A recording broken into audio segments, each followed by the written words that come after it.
aujourd'hui parce qu'il se passe des choses qui fragilisent l'industrie agricole du Québec, qui est un pilier de l'économie du Québec, de toutes nos régions. D'abord, juste un petit mot, puisqu'on est le 11 novembre, pour le jour du souvenir. Partout au Québec, aujourd'hui, tout à l'heure, avec le premier ministre et les membres des autres partis, on va rendre hommage à nos vétérans, à nos militaires, à ceux qui sont tombés, à ceux qui ne sont pas tombés, aux familles aussi qui soutiennent nos militaires, qui prennent la décision de mettre leur vie en danger pour le bien de notre pays, le bien de nos valeurs, et dont la bravoure fait partie de notre histoire nationale et de notre fierté nationale. On a tous dans notre famille des gens qui sont allés, ont pu aller ou qui ont péri dans ces conflits. Alors, c'est la moindre des choses qu'une fois par année, on se recueille, on leur dise merci et qu'on s'occupe des vétérans correctement aussi pour la suite. Alors, écoutez, en ce moment, on est dans une tempête parfaite pour l'agriculture québécoise. D'une part, il y a une réforme de la stabilisation et des remboursements des taxes foncières par le gouvernement du Québec qui fait en sorte que 80 % des entreprises agricoles vont avoir un fardeau augmenté, en certains cas doublé. Ce n'est pas acceptable. André va vous en parler. Deuxièmement, dans la négociation de libre-échange avec l'Europe, lorsque j'étais ministre du Commerce extérieur, notre position était claire. Il ne fallait pas que l'agriculture québécoise paie le prix d'une entente avec l'Europe. Le gouvernement canadien a décidé, à la 11e heure, de sacrifier l'industrie laitière et fromagère québécoise au profit du bœuf de l'Ouest. C'est une décision qui est injuste, qui est inacceptable.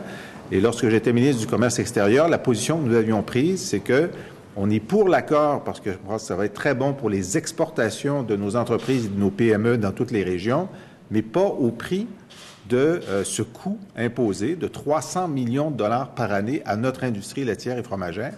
Et donc, notre position, c'est de dire, bien, très bien, les Européens, on a négocié avec eux, maintenant on se tourne vers Ottawa et on leur dit, si vous voulez qu'on adopte le décret d'application de l'accord pour le Québec, qui est essentiel, bien, vous devrez compenser à sa juste valeur le tort que vous avez posé aux agriculteurs québécois.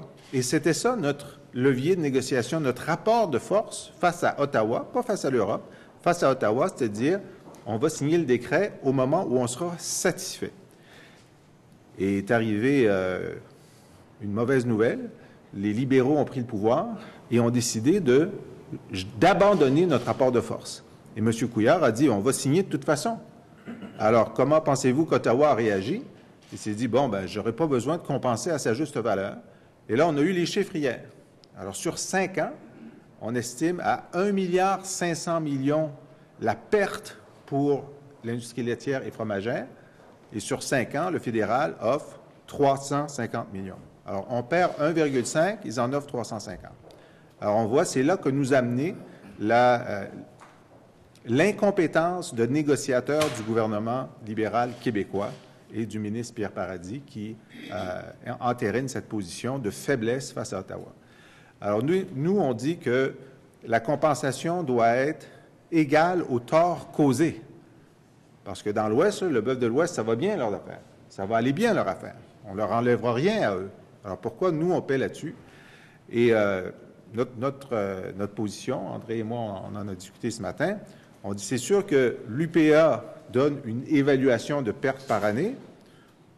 On peut penser que l'UPA donne le maximum. Le gouvernement canadien donne son évaluation qui est risible.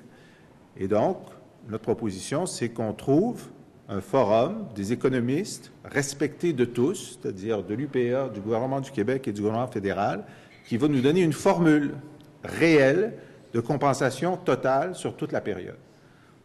Si on voulait vraiment rendre justice, c'est ce qu'on ferait et c'est la proposition qu'on fait aujourd'hui au gouvernement du Québec et on lui dit de changer sa position sur l'adoption du décret tant qu'il ne sera pas satisfait. Et puis, dans cette tempête parfaite, bien, il y a en plus les 120 millions par année qui sont perdus par notre industrie laitière à cause de le refus du fédéral d'empêcher l'entrée de lait diafiltré sur notre marché. Et maintenant, c'est un refus. Au début, ils nous disaient, on s'en occupe, on va voir ce qu'on va faire.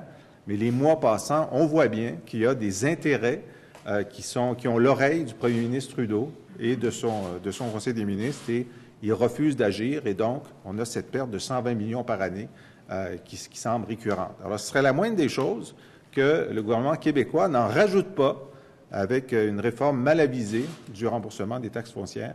Et je vais laisser pour le reste André Villeneuve vous prendre la parole. André? Merci beaucoup, Jean-François. D'abord, je veux saluer M. Pierre Lemieux, vice-président de l'UPA, M. Paul Doyon, président de l'UPA Chaudière-Appalaches, M. Guy Saint-Pierre, maire de Manceau, administrateur de la Fédération québécoise des municipalités. Et je tiens à dire aussi que présentement, à Cowansville, il y a plus de 400 agriculteurs qui sont devant les bureaux du ministre Paradis, et notre collègue Alain Terrien est sur place aussi pour donner notre appui, finalement, au combat que les agriculteurs mènent présentement. D'abord, évidemment, vous comprendrez que si on arrive ici aujourd'hui avec une interpellation, il y a eu beaucoup d'étapes qui ont précédé cette interpellation-là. Juste dire que dans le budget 2016-2017, on a annoncé une réforme de programme. C'était censé être un simple transfert du MAPAC, donc à l'Agence du revenu, un simple transfert. Au crédit, on était un peu sceptiques.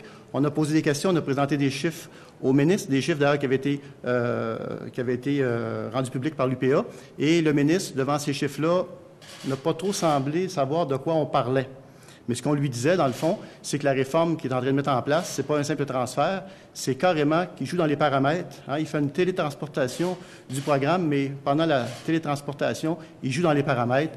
Et ce que ça donne que 83% des fermes au Québec vont devoir mettre la main dans leur poche.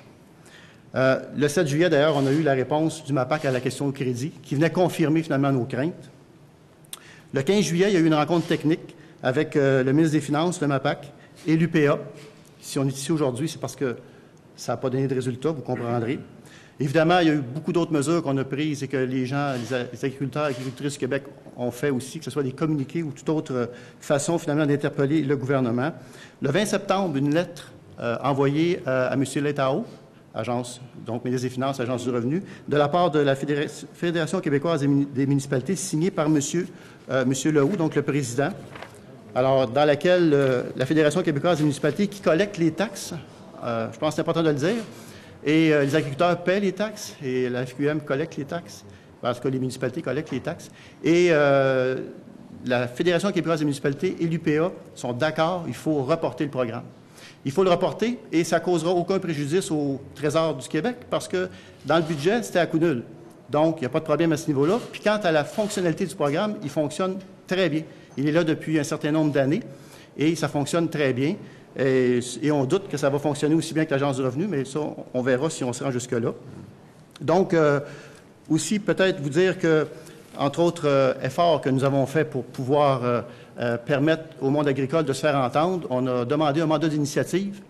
Les députés libéraux ont refusé d'entendre, ont refusé à ce qu'on mette en place un mandat d'initiative où on aurait pu entendre justement le monde agricole. Écoutez, je pense que M. Lisée vient de le dire, il a très bien dit, c'est une tempête parfaite. Les agriculteurs sont pressés comme des citrons, c'est le cas de le dire. Il faut que ça arrête. Il faut que ça arrête. Et je pense que le message, ils auront l'occasion de vous le dire eux-mêmes, mais je pense que le message de l'UPA et de la Fédération québécoise des municipalités, c'est qu'ils ne sont pas contre une réforme. Tout ce qu'ils veulent, c'est s'asseoir avec le gouvernement et faire ça correctement. Voilà. C'est le mieux. Bien, bonjour tout le monde.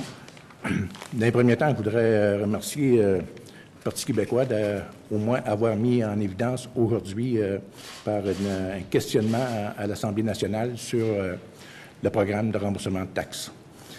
La première chose que je veux affirmer, c'est qu'au niveau des agriculteurs et des entreprises agricoles, le programme s'applique seulement à l'activité agricole. Nos résidences sont traitées comme tout le monde. Et on paye nos taxes sur la valeur de nos résidences comme tout le monde, comme tout citoyen. C'est vraiment l'activité agricole qu'on parle. Et cette mesure-là, ce qu'on veut nous dénoncer, c'est la façon de travailler de M. Paradis. Encore une fois, ça a été décidé, annoncé, sans avoir fait d'analyse d'impact économique, sans avoir consulté les gens du milieu. Et il y va par, je dirais, le populisme général en ce qui concerne la façon qu'il mène le ministère de l'Agriculture actuellement. Et ce qu'on veut dénoncer en même temps de M. Paradis, en ce qui concerne sa façon de travailler, c'est qu'aujourd'hui, il n'écoute pas le milieu. C'est la Fédération québécoise des municipalités est à la même place que l'Union des producteurs agricoles pour demander un report. Les fédérations québécoises de motoneige et de quad ont envoyé une lettre pour faire la même demande cette semaine. Il a aujourd'hui une fin de non-recevoir de la part du ministre Paradis et une non-reconnaissance de la problématique de la ruralité québécoise et des régions au Québec actuellement, de la part du ministère de l'Agriculture et surtout du gouvernement du Québec, parce que normalement, le gouvernement est là pour le ramener à l'ordre, le Parti libéral serait là pour le ramener à l'ordre, et il ne le fait pas. Et c'est ce qu'on veut dénoncer aujourd'hui, cette façon de travailler-là. Merci. M. Saint-Pierre. Alors, bonjour. Oui, effectivement, au niveau de la Fédération québécoise des municipalités, on demande aussi le report de cette politique qui est mise en place parce qu'on ne connaît pas l'impact au niveau des municipalités dans la façon de traiter ce dossier-là. Présentement, ça allait très bien. Les demandes s'en allaient au ministère de l'Agriculture. Le ministère de l'Agriculture nous retournait les données. Le chèque arrivait le 30 avril. Là, ce qui change dans la façon de faire, c'est que le ministère de l'Agriculture va fonctionner exactement de la même façon. Et la municipalité devra faire une demande au ministère du Revenu pour être remboursée de ce montant-là. Et en plus, la demande devra être faite par la Poste.